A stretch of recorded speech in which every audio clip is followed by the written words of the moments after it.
Halo, aku Naufal, aku dari Jakarta.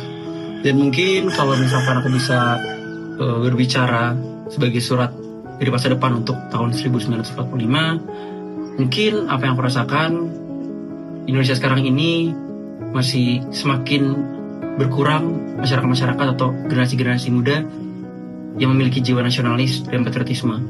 Untuk itu, ya, saya rasa ini bisa menjadi tamparan bagi kita semua, khususnya generasi muda, untuk lebih peduli akan negara kita, rakyat-rakyat kita, dan akan lebih peduli akan masa depan bangsa.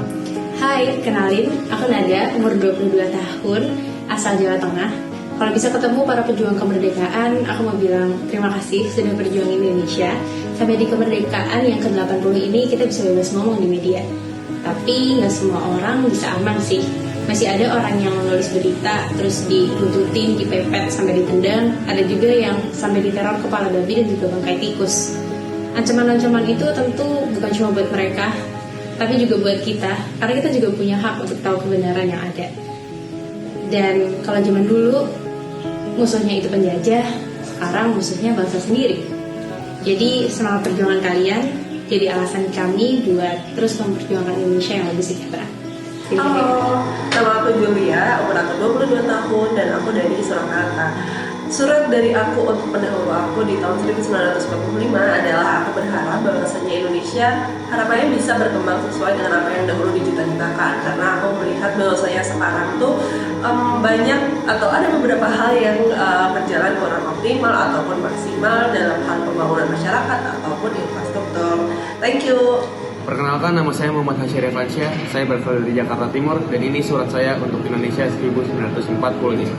Yang pertama, saya mau mengucapkan terima kasih banyak kepada para pahlawan kami yang telah rela mengorbankan nyawanya sehingga bangsa kita menjadi bangsa yang merdeka. Namun sangat disayangkan bahwa kemerdekaan yang dulu diperjuangkan tidak sepenuhnya dijaga dengan baik. Kami tidak lagi melawan bangsa asing, tapi kami melawan bangsa sendiri. Dengan adanya korupsi, kesenjangan, penyalahgunaan kekuasaan, dan juga hukum yang tumpul. Kami luput bahwasanya kemerdekaan bukan hanya kebebasan, tapi kemerdekaan juga sebuah bentuk tanggung jawab. Maka dari itu, kami ingin membuktikan bahwa perjuangan para pahlawan kami tidak sia-sia. Maka dari itu juga doakanlah kami untuk selalu berani menyuarakan kebenaran dan juga keadilan. Terima kasih.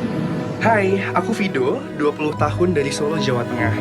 Di sini mau ngucapin terima kasih banyak buat para pejuang kemerdekaan di masa lampau, buat bekalnya, perjuangannya, dan kemerdekaannya yang kerasa banget sampai sekarang.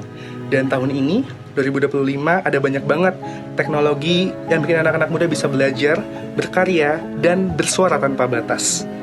Tapi seperti biasa, setiap zaman ada musuhnya. Musuh kita bukan lagi penjajah, tapi mereka para penyebar hoax, para koruptor, dan para pemecah belah antar platform. So, it is indeed our job, our responsibility untuk memerangi itu semua bukan lagi sebagai pahlawan masa lampau, tapi sebagai pejuang masa kini yang berani melawan mentalitas penghambat kemerdekaan. Dan aku berjanji, gak cuma merasakan dan menikmati kemerdekaan, tapi juga mempertahankan semuanya sampai akhir hayat.